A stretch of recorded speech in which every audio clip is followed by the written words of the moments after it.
Weedicides are sprayed in the field with sprayer during the vegetative growth of weeds before flowering and seed formation. कुछ आपके यहाँ पे weedicides जो है field में स्प्रेयर के हेल्प से जो है हम पूरे फील्ड में स्प्रेड कर देते हैं। तो ये आपका के जितने भी वीड्स वहाँ पे जो रहते हैं वो सारे डिस्ट्रॉय हो जाते हैं। तो ये आपके वीडिसाइड जो होते हैं वो पॉइजनस भी होते हैं, इसलिए जब हम वीडिसाइड्स यूज़ कर रहे हैं, इस केमिकल्स का यूज़ करते हैं वीड को कंट्रोल करने के लिए, तो कुछ हमें भी प्रिवेंटिव मेजर्स आपके यहाँ पे लेनी चाहिए। जैसे कि अगर फार्मर्स इस वीडिसाइड्स को यूज़ कर रहे हैं तो ये इतना पॉइजनस होता है कि आपको भी ये हार्म कर सकता है। तो फार्मर्स को अपने आपके नोज़ और माउथ को कोई भी क्लॉथ या फिर आपके मास्क वगैरह से जो है कवर करके ही स्प्रे करना चाहिए, ताकि ये केमिकल आपके बॉडी में एंटर ना करे। तो अगर ये एंटर कर जाएगा तो आपके हेल्थ को ये डैमेज कर सकते हैं और भी बहुत सारे ऐसे रेस्पिरेटरी प्रॉब्लम वगैरह कॉज कर सकते हैं।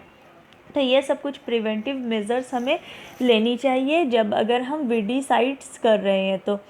उसके बाद नेक्स्ट टॉपिक है आपका हार्वेस्टिंग। हार्वेस्टिंग मतलब होता है कि जब एक बार क्रॉप मैच्योर हो जाते हैं तो फार्मर क्या करते हैं, उस फील्ड से उस क्रॉप को काट के अलग कर लेते हैं और उसे कलेक्ट करके स्टोर करते हैं।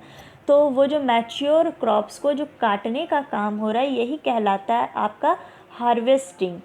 तो हार्वेस्टिंग क्या है? The process of cutting and gathering of crops is called harvesting. Crop को मैच्योर होने के बाद काटना और उसे इकट्ठे करके स्टोर करके रखना, तो ये प्रोसेस कहलाता है आपका हार्वेस्टिंग। जैसे एग्ज़ाम्पल अगर हम लोग लेते हैं रबी क्रॉप्स में एग्ज़ाम्पल कौन से हो जाएंगे आपके? वीट। तो वीट का जो हार्वेस्टिंग होता है, यानी जब वीट आपका रेडी हो जाता है तो वीट को हम लोग जो है वो कब कौन से मंथ में काटने का टाइम होता है आपका? मार्च और अप्रैल के सीज़न में हम लोग जो है इस रबी क्रॉप्स को, वीट को जो है उस फील्ड से काट के हम लोग स्टोर कर लेते हैं। उसके बाद पैडी क्या है? आपका एक खरीफ क्रॉप्स है। तो इसका जो हार्वेस्टिंग टाइम पीरियड होता है वो आपके सितंबर अक्टूबर मंथ में जो है आपका पैडी का हार्वेस्टिंग हो जाता है। हार्वेस्टिंग जो है वो आपके किसके थ्रू करेंगे हम लोग? तो यहाँ पे देखिए कि कुछ टूल्स दिखाए गए हैं, जैसे कि आपका यहाँ पे सिकल, ये है आपका सिकल जो है उसे हम लोग यूज़ करते हैं क्रॉप को काटने के लिए। और भी अगर बहुत ज़्यादा अमाउंट में आपका जैसे है बड़े बड़े लार्ज स्केल में जो प्रोडक्शन होता है तो वहाँ पे हम लोग मशीन का भी यूज़ करते हैं, जिसे हम कहते हैं हार्वेस्टर।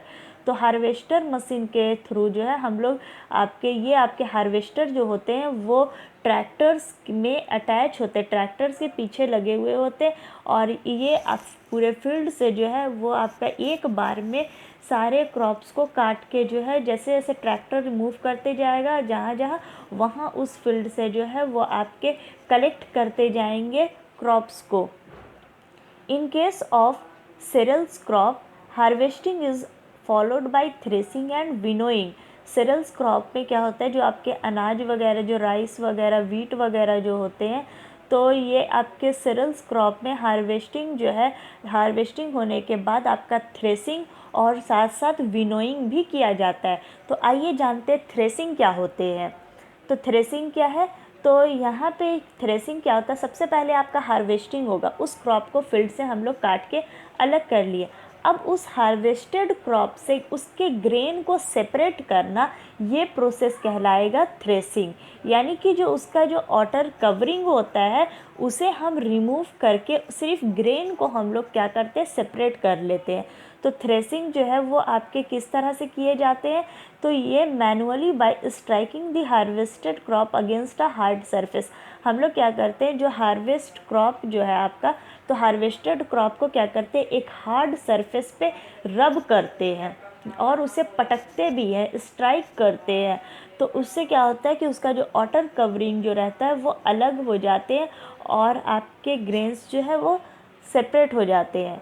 उसके बाद नेक्स्ट है आपका by a machine called thresher.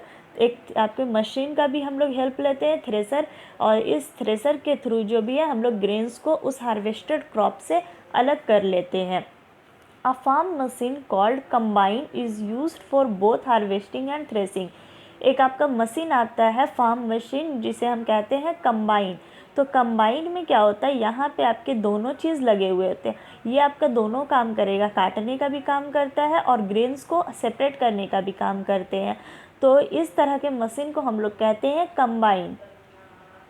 तो यहाँ देखिए अब नेक्स्ट है आपका थ्रेसिंग के बाद आता है विनोइंग। विनोइंग क्या है, तो जब एक बार थ्रेसिंग हो गया, ग्रेन्स को आप सेपरेट कर लिए, तो ग्रेन्स सेपरेट करने के बाद जो है हम लोग क्या करते हैं, उसका विनोइंग करते हैं। विनोइंग कहने का मतलब है the process of separating grains from the chaff with the help of wind is called winnowing. यानी कि वो जो ग्रेन आप सेपरेट किए हैं तो उसे हम लोग क्या करते हैं, विंड के हेल्प से हम उसे रोटेट करते हैं और ये आपका जो सीड कवरिंग होता है उस सीड का, उसे ये रिमूव कर देता है।